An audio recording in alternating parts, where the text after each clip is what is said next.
एक बार मुझे ये बताओ, मैंने आपको क्या क्या पढ़ा दिया है अभी तक? डायरेक्शन डिस्टेंस पढ़ चुके हैं अपन, okay. Blood relation, syllogisms, calendar, ninth में पढ़ा था। तो कैलेंडर इंपॉर्टेंट है, लेकिन पूछा जाएगा आपसे ऑलमोस्ट सारे पेपर में। CUET की बात करें, किसी भी चीज़ की बात करें, आप में से किसी को कैलेंडर याद है? थोड़ा बहुत याद है, बहुत थोड़ा। तो क्या करें, कैलेंडर पढ़ा दूँ? हैं? बाद में पढ़ाएं? तो अभी क्या पढ़ाएं बोलो? अभी सुनो, this time I make sure कि आपको कैलेंडर बिना कोड के पढ़ना पड़े। कोड वोड याद नहीं करवाऊंगा इस बार, बेसिक पैटर्न थे। अच्छा, उसके अलावा ऑर्डर रैंकिंग नहीं पढ़ाया है, इम्पोर्टेंट। चलो तो आज ऑर्डर रैंकिंग पढ़ते हैं। लिखिए, आपका ये टॉपिक रहेगा ऑर्डर एंड रैंकिंग। अच्छा जैसी, मुझे ये बताओ, आप में से किस किस को इस दोनों वर्ड का मतलब पता है? What is order and what is ranking? Order means order और रैंकिंग मीन्स? बहुत शानदार।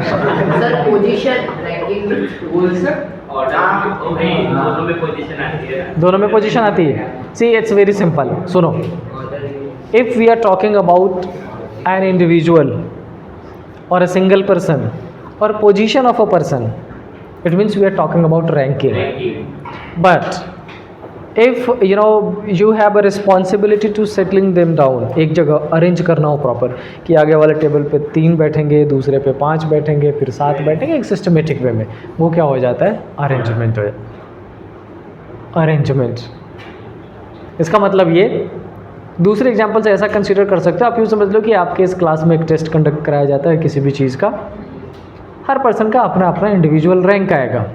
कोई टॉप कर सकता है, लाइक अर्थ टॉप कर जाए ऊपर से, चैतन्य टॉप कर जाए नीचे से, है ना। और जब ये एग्जामिनेशन देते रहेंगे तो बैठेंगे ना कहीं सिस्टमेटिक वे में, तो वो जो अरेंजमेंट हो जाएगा। अब सुनो, वो बैठने की अरेंजमेंट किस किस पैटर्न पे हो सकती है? हो सकता है on the basis of your height, बोला कि हाइट वाइज इंक्रीजिंग ऑर्डर में या डिक्रीजिंग ऑर्डर में बैठ जाओ। वेट वाइज हो सकता है, एज वाइज पॉसिबल है, देयर आर डिफरेंट पैटर्न्स, ठीक है। तो जब आप किसी पर्टिकुलर सिस्टमेटिक वे में अरेंज होकर बैठने जाते हो, देन कौन सा आता है? ऑर्डर। और रैंकिंग जब इंडिविजुअल पर्सन की बात की जाती है। बहुत सिंपल सा है। अच्छा सुनो, इस दोनों में ना 2 टर्म आपके लिए इंपॉर्टेंट है। एक टर्म जिसको हम क्या बोलते हैं? रो, और एक दूसरा टर्म जिसको हम क्या बोलते हैं? कॉलम। अब आप में से कौन बता सकता है रो क्या होता है और कॉलम क्या होता है? सर रो मतलब ऐसा, कॉलम रो मतलब वर्टिकल। ऐसा रो जब रो सिंगल रहती, कॉलम में ज़्यादा रहती। ऐसा।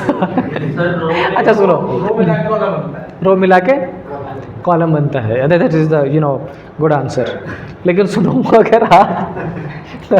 अगर आप ऐसे बहुत सारे कर दोगे ना, और एक जो टेबल बनता है, उस टेबल में अगर इस सेगमेंट वाले को डिलीट करना होता तो कहते हैं कि रो को डिलीट करो, और इस सेगमेंट वाले को डिलीट करना होता तो कहते हैं कॉलम।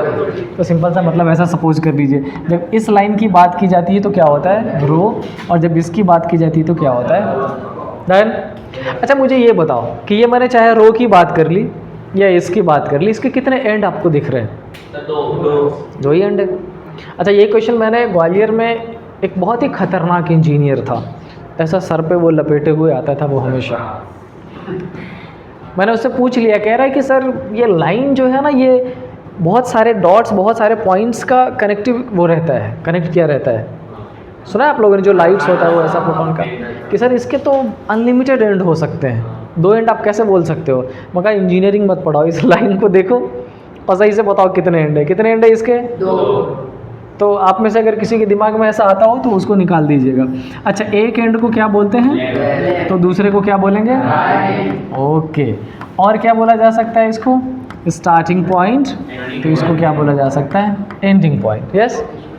अच्छा, इसको बोला जा सकता है क्या? अप। इसको डाउन। इसको और क्या बोला जा सकता है? टॉप। इसको क्या बोला जा सकता है? ये सारे डिफरेंट नेम्स हैं, लेकिन इसका बहुत ज़्यादा इम्पोर्टेंस नहीं है। बस इसका यूज़ किया जाता है क्वेश्चन फ्रेमिंग में।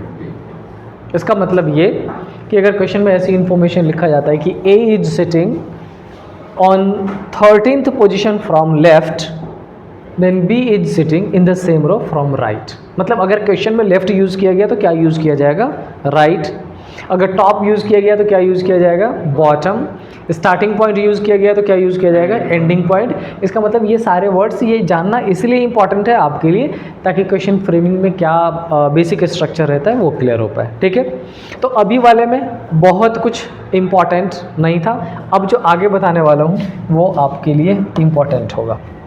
क्वेश्चन दो पैटर्न से पूछा जाएगा। एक ऐसा पैटर्न होगा जिसमें हमेशा किसकी बात की जाएगी? सिंगल पर्सन की। और एक ऐसा पैटर्न आएगा जिसमें पर्सन्स क्या होगा?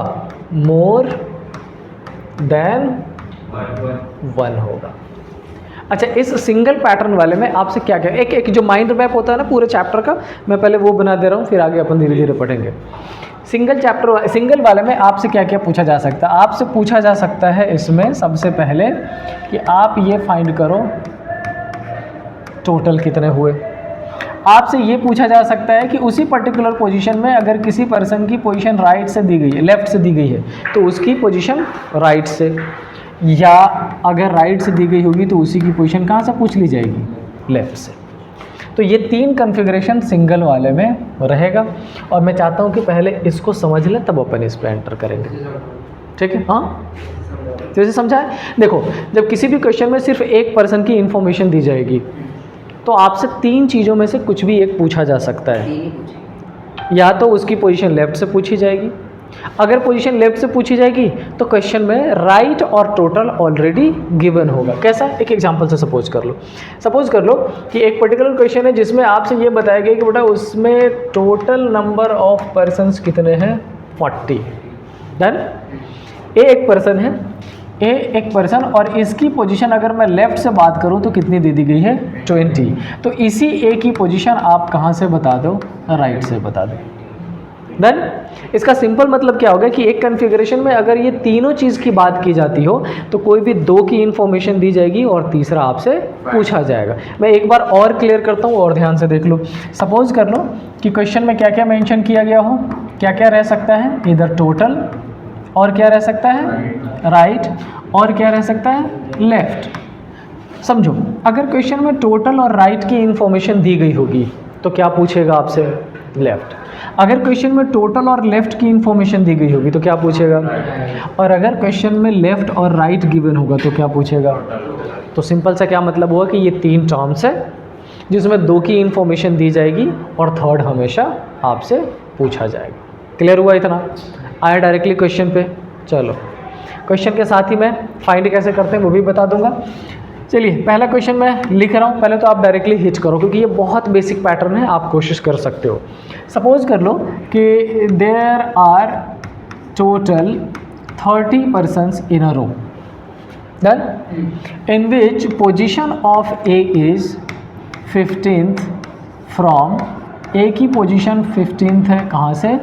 राइट हैंड से। Then find the position of A from left. 16। अच्छा, कुछ के हैं 16 और कुछ के हैं 15। डन। 16, चलो ठीक है, इट्स ओके।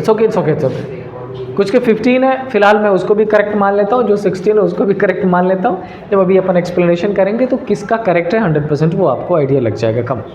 देखो इधर ध्यान से देखो, पहले मैं एकदम बेसिक जो डिस्क्रिप्टिव पैटर्न होता है उससे मैं आपको बताता हूँ। अच्छा, हमारे पास टोटल नंबर ऑफ पर्सन्स कितने गिवन है? 30 गिवन है। अच्छा बताओ, ये ए की पोजीशन राइट से कितनी गिवन है? 50। मतलब इस पर्टिकुलर पोजीशन से जब अपन काउंटिंग शुरू करेंगे तो हमें कहाँ तक पहुँचना है? 15 तक। मैं एक एक करके काउंट ही कर दे रहा हूँ। डन। तो ये रहा 1 2 3 4 5, 1 2 3 4 5, 1 2 3 4 5, और ये पोजीशन एक ही हो गई जो राइट हैंड से कितनी हो गई? इतना क्लियर? और इतनी इन्फॉर्मेशन क्वेश्चन में ऑलरेडी गिवन है, इसमें हमने अपने एंड से कुछ भी नहीं किया है। अच्छा एक बात बताओ, टोटल अगर ऑलरेडी कितनी गिवन है 30 और यहाँ से काउंट करते हुए अपन यहाँ तक कितने पहुँच गए 15, तो इसके बाद और कितने पुट करोगे कि टोटल 30 हो जाएगा? आंसर है 15। 14 कैसे? ये 15 है और 15 के बाद 14 रखोगे तो 29 ही हो जाएगा। इसका मतलब और कितना पुट करना पड़ेगा? 15 और 15 30 हो गया। क्वेश्चन में आपसे ये नहीं पूछा था, क्वेश्चन में आपसे क्या पूछा है कि अब अगर इस पोजीशन से इसकी काउंटिंग करें तो कौन सा नंबर पे आएगा? तो इस ए के पहले कितने थे 15 और ए की और पोजीशन काउंट करोगे तो और कितने प्लस करने पड़ेंगे 1। तो आपका जो करेक्ट आंसर हो जाएगा वो 15 + 1 = कितना हो जाएगा? इसी को अगर फॉर्मूले में लिख दें तो कैसा हो जाएगा? हमसे क्या पूछा गया है? लेफ़्ट से। जब कभी कोई एक साइड से पूछा गया हो तो दूसरा साइड ऑलरेडी गिवन होता है। आपको क्या करना है? इस टोटल में से जो भी साइड गिवन हो उसको माइनस कर दो और ऑलवेज क्या कर दो? +1। ये हमेशा आपको करेक्ट आंसर दे देगा। टोटल हमारे पास कितना था 30, राइट से कितने गिवन है 15, +1 करेंगे तो 15 और +1 = कितना हो जाएगा 16। नोट डाउन कर लीजिए, फ़ोटो लेना फ़ोटो ले लीजिए इसको। अच्छा मैं ये जो भी यहाँ पढ़ाता हूँ मैं कोशिश तो करता हूँ इसका पीपीटी डालने का, ये बार बार ENB में हो जाता है और कल मैंने उस ENB को पीपीटी में कन्वर्ट किया तो वो खुल ही नहीं रहा फाइल कहीं। चलो 15 कर लेंगे तो बिगर वाला सर उसको 15 लेना है, उसको 14 लेना है।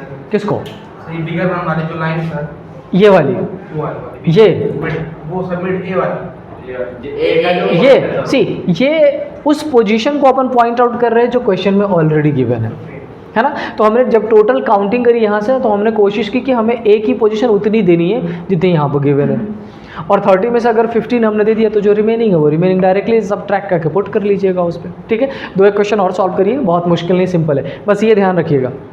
अच्छा अगर यहाँ पे राइट गिवन होता और लेफ्ट गिवन होता और राइट पूछता तो क्या करते? टोटल में से लेफ्ट माइनस कर देते और प्लस क्या कर देते 1। तो मैं क्वेश्चन लिख रहा हूँ, आप क्वेश्चन डायरेक्टली सॉल्व करके बताइए मुझे।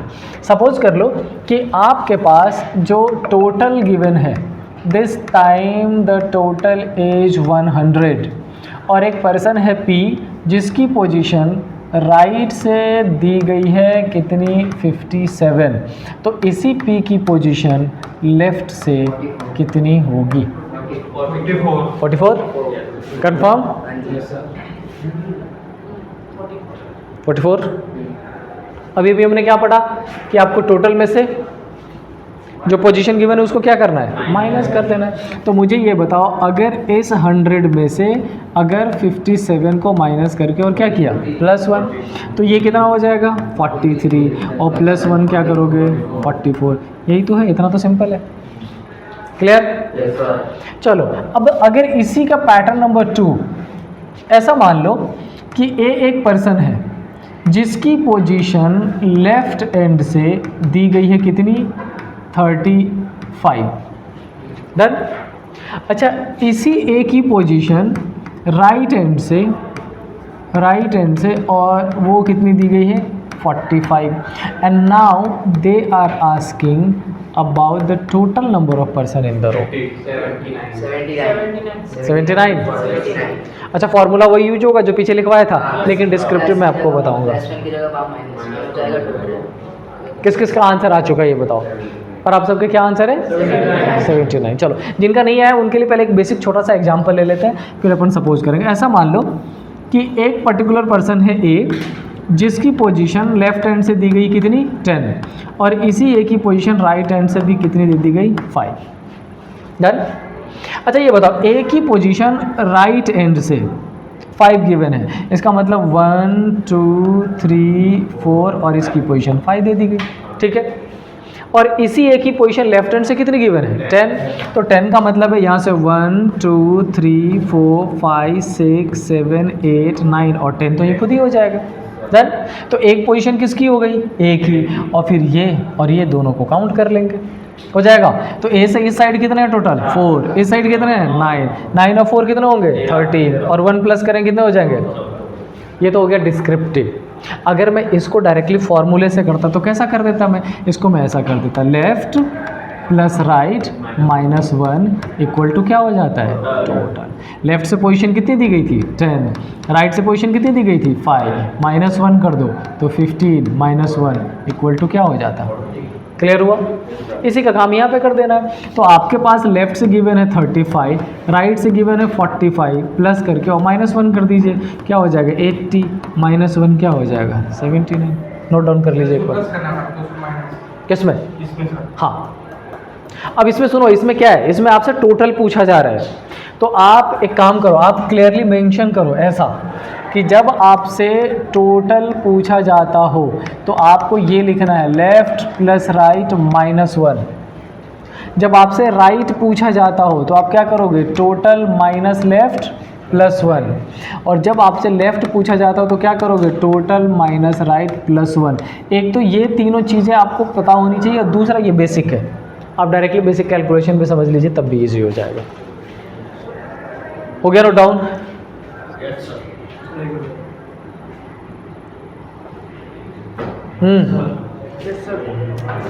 हाँ, चलिए क्वेश्चन लिखिए। तो अब क्वेश्चन भी लैंग्वेज में लिखना जरूरी है। लिखिए क्वेश्चन एक, क्वेश्चन लिख लो। A is on 23rd position from top. A is on 23rd position from top and B is on 27th position from bottom. A की पोजीशन 23rd टॉप से और B की पोजीशन 27 बॉटम से। Then find the total number of persons in the row. 49। बहुत basic है, बहुत ज़्यादा बेसिक है। Then find the total number of persons in the रो।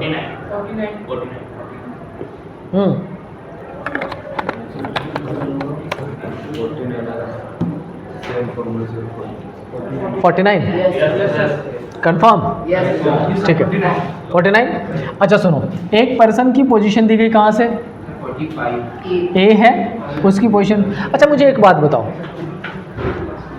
अगर मैं किसी भी पोजीशन पर या किसी भी एंड से 10th पोजीशन पर हूँ तो मेरे से पहले कितने लोग होंगे? 9 होंगे। अगर मैं 5th पोजीशन पर हूँ तो मेरे से पहले कितने लोग होंगे? कंफर्म। अगर मैं 23rd पोजीशन पर हूँ तो मेरे से पहले कितने होंगे? कंफर्म। अच्छा ये बताइए, इसे एक ही पोजीशन टॉप से कितनी दी गई है? 23। अगर ये 23 पर है तो इसके ऊपर टोटल कितने पर्सन होंगे? 22 तो हो जाएंगे। कंफर्म। अच्छा ये बॉटम से 27th पोजीशन पर था तो इसके पहले और कितने हो जाएंगे? अब हाँ? अच्छा दो अलग अलग पर्सन मैंने लिखवा दिए हैं, तो अभी मैंने आपको वो बेसिक बताया ही नहीं। अगर सुनो, अगर ए की पोजीशन टॉप से और बी की पोजीशन बॉटम से, इसका मतलब आप उसमें टोटल फाइंड नहीं कर पाओगे अनटिल अनलेस मिडिल ना गिवन हो। तो आपका आंसर हो जाएगा can not be determined. Yes, तो उसमें जो बी आपने लिखा है ना, उस बी को बी ना करके उस बी को ए करो। एक ही पर्सन की बात अपन कर रहे हैं। हाँ तो करेक्ट 49 आपका आंसर। आंसर आप सबने सेम करेक्ट निकाला है, बस पर्सन सेम कर दो। तो पर्सन अगर डिफरेंट रखोगे तो गलत हो जाएगा। पर्सन डिफरेंट हो तो हर क्वेश्चन सेम ही कर देंगे। हर क्वेश्चन में बताऊंगा पैटर्न क्या होगा उसका, अभी पढ़ने वाले हैं अपन। चलो ये क्लियर हुआ? अब सुनो, अब इसमें आप क्या करोगे, ये 22 प्लस 26 और प्लस ए की एक और पोजीशन, ये ऐड कर लो, आ जाएगा आंसर आपका। अगर इसी को फॉर्मूले से निकालते तो आप कैसा करते? टॉप से कितने गिवन है? 23, बॉटम से कितना गिवन है? 27, और क्या करोगे? -1, तो 50 और -1 इक्वल टू क्या हो जाएगा? 49। अब मेरे दिमाग में एक क्वेश्चन ये आ गया, आंसर दोनों में 49 आ रहा है, बट एक में हमने -1 किया और दूसरे में हमने +1 किया, ये क्यों किया? Wait, let me ask to somebody. किसी सिचुएशन क्रिएट हो गया है? इसलिए सिचुएशन क्रिएट हुआ है, इसलिए हमने एक में +1 कर दिया और एक में -1 कर दिया है। सर हमने डायरेक्ट कर लिया ना। कोई डेफिनेट आंसर बता सकता है? Sir yes. सर अच्छा, वेरी गुड। यस, सर क्योंकि पहले वाले में एक ही जो पोजीशन है उसको नहीं ली थी, दूसरे वाले में very good, very good, that's good. See, जब हमने यहाँ पर 22 पोजीशन लिया था ये, तो उसमें हमने एक ही पोजीशन की काउंटिंग नहीं की थी। जब 26 लिया था तब भी हमने एक ही पोजीशन की काउंटिंग नहीं की है, इसलिए हमें ए को ऐड करना पड़ा है। लेकिन जब हमने 23 लिया था तो हमने यहाँ से इस ए तक लिया था, मतलब ए को ऐड कर लिया। जब हमने यहाँ से 27 लिया था तब भी हमने ए को लिया था, तो हमने एक ही पोजीशन कितनी बार काउंट कर ली? 2 बार। इसलिए हमें क्या करना पड़ा है? 1 सब्ट्रैक्शन। इसलिए वो करेक्ट आंसर। चेतन, तुम सिचुएशन बेटा ज़्यादा मत बनाया करो। अपने सिचुएशन में कभी कभी हम नहीं, गलत में हम अटक जाते हैं, फिर बाद में रियलाइज होता है कि हम गलत हो गए थे। समझ रहे हो? मुझे ये बताओ, ये समझ आया? कर सकते हैं? तो एक क्वेश्चन करके दिखाइए, फिर अपन चलेंगे दूसरे पैटर्न पर। ले लेना बाद में एक एक करके। सी, द क्वेश्चन इज, ये आर है एक पर्सन जिसकी पोजीशन लेफ्ट से दे दी गई है कितनी? 50, और ये एस की पोजीशन, वेट, फिर मैं 2 पर्सन कर रहा हूँ, ये गलत हो जाता है। आर की ही पोजीशन राइट से कितनी दे दी गई है? 150। तो मुझे ये बताइए टोटल क्या होगा? कंफर्म? 199। चलो, मतलब ये कि सिंगल पर्सन वाले में बहुत कुछ सोचने की ज़रूरत नहीं है। कंफर्म कर लोगे? हाँ? नहीं। तो बेटा ये नहीं बताऊंगा तो आगे कैसे समझोगे तुम? ये समझना बहुत ज़्यादा ज़रूरी है। हाँ, ये बात की जाती है तब। अच्छा सुनो, सिंगल वाले पर्सन में आपका एक इम्पॉर्टेंट टर्म कौन सा था? टोटल। उसके बाद एक टर्म कौन सा आया था? राइट। देन कौन सा आया था? लेफ्ट। और अब जो न्यू टर्म इंट्रोड्यूस होगा उसको क्या बोलते हैं? मिडल। या कई जगह इसी टर्म को मेंशन क्या कर दिया जाता है? डन। समझो इसका यूटिलाइज कैसे करते हैं। अच्छा मुझे ये बताओ, जब सिंगल पर्सन वाला था तो उसमें मैंने कितने टर्म्स बताए थे? 3 में से कितने की इन्फॉर्मेशन दी जाती थी? तो एक पूछा जाता था ना। इसमें वैसा ही होगा। इसमें अगर राइट, लेफ्ट और मिडिल गिवन हो तो आपसे क्या पूछेगा? अगर आपसे टोटल, राइट और लेफ्ट गिवन हो तो क्या पूछेगा? इसका मतलब आउट ऑफ दीज 4 कोई भी 3 इन्फॉर्मेशन दी जाएगी और 4th आपसे पूछा जाएगा। लेकिन ये अब उतना आसान, थोड़ा मुश्किल हो जाएगा। चलो, क्या क्या पूछा जा सकता है पहले वो देख लो। इसमें सबसे पहले आपसे पूछा जा सकता है टोटल, लेकिन बेटा टोटल अब 2 पैटर्न से पूछा जाएगा। एक को आप बोलोगे क्या? मैक्सिमम, और एक आपसे क्या पूछा जाएगा? मिनिमम। डन। उसके बाद सेकेंड पैटर्न में आपसे पूछ लिया जाएगा क्या? मिडल। थर्ड पैटर्न आपसे पूछ लिया जाएगा क्या? एक वर्ड और इंट्रोड्यूस होता है जिसको बोलते हैं क्या? Exact middle. उसके बाद 4th आपसे क्या पूछ लिया जाएगा? 4th को बोलते हैं इंटरचेंज, और ये क्या आ गया? हाँ, इंटरचेंज और एक्सचेंज। ये तो इंटरचेंज और एक्सचेंज। डन। इसके बाद 5th पैटर्न आएगा जिसमें हम एंटर करेंगे किसके अंदर? ऑर्डर के अंदर। और 6th जिसमें हम पढ़ेंगे किसको? थोड़ा बहुत ratio of boys and girls वाले क्वेश्चन को पढ़ेंगे। बस these 6 patterns are there. But सुनो, आगे बढ़ने से पहले एक बार इधर देखो। ये जो आपके ऊपर वाले, अरे ये ऊपर वाला ये जो है, ये 2 तरीके से पूछा जाएगा। एक कंडीशन जिसको बोलते हैं क्या? बहुत ध्यान से सुनना ये, क्योंकि पूरा चैप्टर इसी पे बेस्ड है। नॉर्मल कंडीशन, और एक जिसको क्या बोला जाएगा? एबनॉर्मल, है ना? ओवरलैप। अब ये नॉर्मल एंड ओवरलैप क्या है? मुझे ये बताओ, क्या आप में से किसी को भी इस दोनों टर्म का मतलब पता है क्या होता है?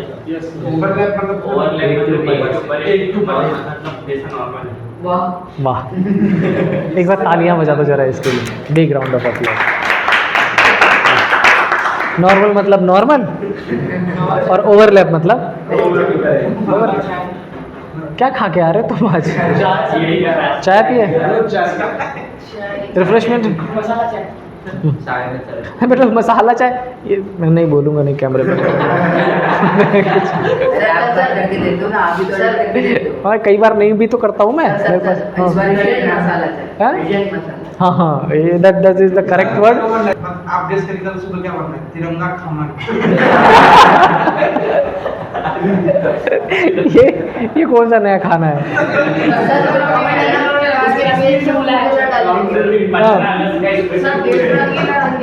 हाँ सही। कहाँ से लेके आए हो तुम ये खाना है? अच्छा आपने देखा क्या उसमें लिखा हुआ है? और सर उसके लड्डू दे देंगे। हाँ पिछले 3 साल से दे रहे। चलो अच्छा है। अच्छा सुनो, ओके सुनो, अब ध्यान से देखो। नॉर्मल एंड ओवरलैप की कंडीशन बेसिकली क्या होती है? सुनो, एक पर्सन लेफ्ट हैंड पे खड़ा है और एक राइट हैंड पे। While moving towards each other, अगर वो दोनों एक दूसरे से पहले रुक जाता हो तो बोलते हैं नॉर्मल कंडीशन। दोनों चलता आया लेकिन दूर ही रुक गया। बट इन सेकेंड कंडीशन वो एक दूसरे को क्या कर देता है? क्रॉस कर देता है। वो क्या हो जाएगा? ओवरलैप। इसका सिंपल मतलब और समझ लीजिए, एक पर्सन इधर से चलना शुरू किया, एक इधर से चलना शुरू किया, और इसके बीच में कुछ पर्सन आ जाएंगे, ये क्या हो जाएगा? एक पर्सन इधर से चलना शुरू करेगा और एक इधर से चलना शुरू करेगा, लेकिन अब वो एक दूसरे को क्या करेगा? क्रॉस। ये कंडीशन कौन सा हो जाएगा? ठीक है। इसको रिकॉग्नाइज करने का क्वेश्चन के अंदर एक और डिफरेंट पैटर्न है, बाद में नोट डाउन कर लेना। ये देखो, अगर क्वेश्चन में लेफ्ट भी गिवन हो, राइट भी गिवन हो और टोटल भी, इन case left plus right is greater than total, और एक क्या हो सकता है? Left plus right is less than total. ठीक है। अगर टोटल बड़ा हो जाता हो लेफ्ट और राइट जोड़ने के बाद भी, तो कंडीशन कौन सा होगा? नॉर्मल। और in case left plus right ही बड़ा हो गया, टोटल छोटा हो जाता है, तो कंडीशन किसका हो जाएगा? Overlap. This is the best way to recognise the question कि किसका है, नॉर्मल का है या फिर ओवरलैप का है। याद रहेगा? क्वेश्चन ऐसा पूछ ले कि बताओ ओवरलैप है कि नहीं, वो आपको रिकॉग्नाइज करना पड़ेगा कि क्या पूछ रहा है। ये क्वेश्चन पे जब आओगे तो आइडिया लगेगा धीरे धीरे। चलो इस स्लाइड में कुछ खास जो भी है बाद में नोट डाउन कर लेना या फोटो ले लेना। हाँ ऑर्डर रेशियो के नॉर्मल ओवरलैप, ये वाला ये बताऊंगा बाद में। लो सर इतनी सारी मेथड एक ही क्वेश्चन में एक साथ पूछेंगे? नहीं, सारे सेपरेट है, तो बिल्कुल टेंशन मत लो। तुम्हें माइनस बनाएंगे डायरेक्ट, मैं ऐसे थोड़ा छोड़ूंगा मैं। ये सारे अलग अलग हैं ये। हाँ सिचुएशन में पुट करके तुम्हें डायरेक्टली सिचुएशन से बाहर निकालेंगे। चलो क्वेश्चन पे आए, लिखिए। अब इसमें हम सबसे पहले फाइंड करना सीखेंगे पहला वाला, जिसमें हमसे क्या पूछा गया था? मैक्सिमम एंड मिनिमम, और ये लास्ट होगा आज का, इसके आगे हम कल पढ़ेंगे। लिखिए तो क्वेश्चन नोट डाउन करिए। A is on 15th position from left 15, and B is on 12th position from right। A की पोजीशन कितनी है? 15 फ्रॉम लेफ्ट से, और B की पोजीशन कितनी है? 12 फ्रॉम राइट से। If there are 5 persons, if there are 5 persons in between A and B, अगर A और B के बीच में कितने पर्सन हैं? 5 person. Then find how many maximum and minimum persons are there in the row. So you have to find कि with this given information कितने maximum possible हो सकते हैं और कितने? मैक्सिमम 22। मैक्सिमम 22। ओके और मिनिमम क्या होगा चेक करिए। क्या लगता है हो जाएगा फाइंड, या मैं डायरेक्टली पहले बता दूं तब आप ट्राई करोगे? 27 minimum 22 sir 33 maximum. 33 maximum, maximum 31 confirm? Sir maximum 33 आएगा। 32 में 32 मैक्सिमम 23 ओके। मैक्सिमम चलो let me tell you, let me explain you. मैं पहले इसको बहुत बेसिक से बता रहा हूँ। ओके ठीक है, इट्स ओके। अब ध्यान से सुनो, पहले बेसिक पैटर्न से इसको समझ लो और उसके बाद शॉर्ट ट्रिक जो है इसका वो इतना इजी बनाएगा इस क्वेश्चन को कि आप यूँ आंसर करोगे विद इन 5 सेकेंड्स। लेकिन पहले डिस्क्रिप्टिव समझिए। अच्छा, जब आपसे मैक्सिमम पूछा जाता हो ना, इसका मतलब वो आपसे क्या पूछ रहा है? Normal condition. और जब मिनिमम पूछा जा रहा हो तो क्या पूछता है आपसे? पहले तो एक चीज़ ये हमेशा के लिए क्लियर रखना, जब कभी मैक्सिमम पूछा जाता हो मतलब क्या पूछेगा? नॉर्मल। और मिनिमम पूछता हो तो ओवरलैप। अच्छा, मैक्सिमम में मैंने अभी आपको क्या बताया, एक पर्सन यहाँ से चलेगा, एक इधर से चलेगा, बट ओवरलैप तो नहीं करेगा ना। अच्छा, लेफ्ट से किसकी पोजीशन दी गई है? ए की, और वो कितनी है? 15। राइट से किसकी? बी की, और वो कितनी है? 12। और इन दोनों के बीच में कितने पर्सन है? 5। अब कुछ नहीं करना, यहाँ से यहाँ तक सबको ऐड कर दो, वो मैक्सिमम हो गया। तो कितना हो गया? 15 और प्लस 12 27, और 27 और प्लस 5 क्या हो गया? 32। ये आपका मैक्सिमम हो गया। बहुत सिंपल होता है। अब मिनिमम कैसे फाइंड करोगे ये एक बार ध्यान से समझो। मिनिमम में बेसिकली आपसे क्या कह रहा है, सुनो। एक ही पोजीशन लेफ्ट से दी गई है कितनी? 15। तो हमने ये एक ही पोजीशन ले ली और इसकी पोजीशन कितनी पुट कर दी? 15। अच्छा, ये 15 है, इसका मतलब इसके पहले कितने पर्सन पुट करने पड़ेंगे? काउंट करना, यहाँ से ये 15 हो गया। कंफर्म? चलो। अच्छा, अब हमसे क्या कह रहा है कि अब आप अरेंज करो इस बी को किस एंड से? राइट एंड से। But while arranging from right end you have to make sure कि ए और बी के बीच में कितने पर्सन होने चाहिए। अब ये कैसे, ये देख लो। चलो, हमने बी की काउंटिंग सपोज कर लो यहाँ से करनी शुरू कर दी, इधर की तरफ राइट हैंड से चलेंगे। लेकिन जब बी इस ए को ओवरलैप करेगा तो ओवरलैप करके वो जितने आगे बढ़ेगा उसमें बस ध्यान ये रखना पड़ेगा कि बी की पोजीशन ऐसी होनी चाहिए कि वो ए और बी के बीच में कितने पर्सन पुट कर पाए। कर दिए 5। अच्छा, बी की पोजीशन कितनी गिवन है? 12। तो अगर ये बी 12 पर है तो इसके पहले और कितने होने चाहिए? 3। मैंने आपसे बोला कि मैं अगर 10th पोजीशन पर तो मेरे से पहले कितने होने चाहिए? 9। बी अगर 12th पे तो बी से पहले कितने होने चाहिए? 11। अगर ये 12th पर इट मीन्स 1 2 3 4 5 6 7 8 9 10 11।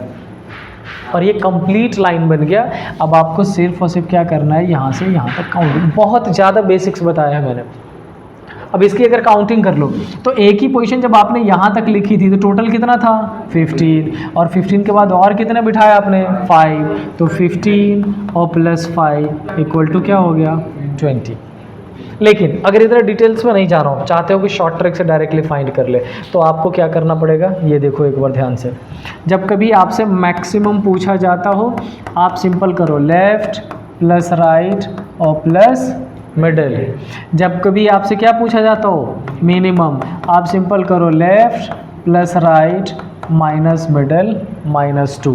अगर ये 2 फॉर्मूला याद रहा तो आप हमेशा, बताऊंगा आगे, पहले इसको नोट डाउन कर लीजिए। -2 क्यों, ये बताता हूँ।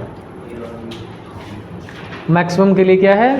Left plus right plus middle, और मिनिमम के लिए क्या? चलो ठीक है, सुनो, इसे मैं बता रहा था -2। एक लास्ट पैटर्न है, समझ लो फिर ख़त्म करते हैं। -2 क्यों किया है? अच्छा, मैंने एक ही पोजीशन लेफ्ट से कितनी ले रखी थी? 15। बी की पोजीशन राइट से कितनी थी? 10। 12 थी? अच्छा 12। और मिडिल में कितने हैं? 5। और इनका यूज़ करके जब हमने मिडिल फाइंड किया, सॉरी मिनिमम फाइंड किया, तो मैंने -2 करवा दिया है। अच्छा ये बताओ, जब मैंने आपसे ये बोला था कि बेटा ए की पोजीशन लेफ्ट से 15 है, तो मैंने आपसे क्या बोला था कि इसके पहले कितने अरेंज कर दो? ये ना, हो गया। अच्छा, फिर मैंने आपसे ये बोला था कि जब बी की पोजीशन राइट से अरेंज करो तो काउंटिंग करते हुए मेक श्योर करो कि इन दोनों के बीच में कितने पर्सन होने चाहिए, 5 पर्सन। हमने 5 पुट कर दिया, यहाँ पर बी पुट किया, डन। और बी की पोजीशन कितनी कर दी थी, 12। ये 12 पे इसके पहले 11 होना चाहिए, उसके लिए हमने 5 और 1 6 7 8 9 10 और 11 इतने काउंटिंग की थी। अच्छा हाँ, अब मुझे ये बताओ, मैं अगर बोलूँ कि आप लेफ़्ट लिखो तो लेफ़्ट से आप क्या लिखोगे, 15। मुझे ये बताओ कि क्या यहाँ से 15 जाते हुए ए की काउंटिंग हो रही है या नहीं हो रही, सॉरी बी की हो रही कि नहीं, हो गई ना बी की। तो हमने ए की काउंटिंग की, साथ में बी की भी काउंटिंग की, और ये भी तो काउंट हो रहा है, मिडिल भी डन।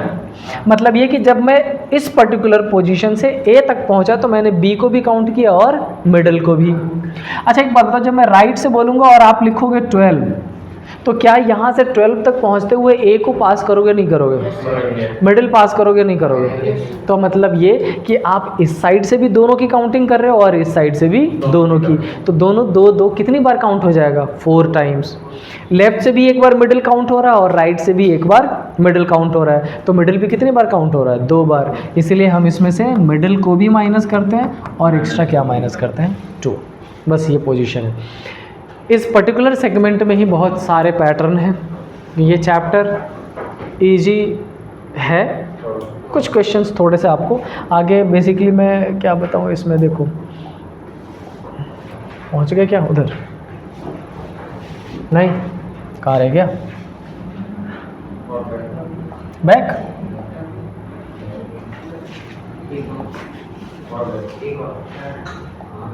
नहीं रे,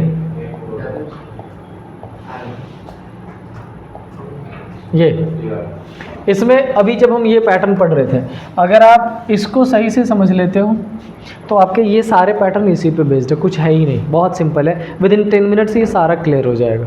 जो है वो यही समझना है आपको, मैक्सिमम और मिनिमम। और मैक्सिमम और मिनिमम में भी मैक्सिमम बहुत ईजी है, left plus right plus middle, मतलब जितने टर्म्स गिवन है सबको क्या कर देना है, ऐड कर देना है। मिनिमम में थोड़ा सा कॉन्सेप्ट है 1-2, क्योंकि कल जब मैं आपको पढ़ाऊंगा तो इसमें कुछ एक्सेप्शंस आते हैं, वो एक्सेप्शन मैं आपको बताऊंगा।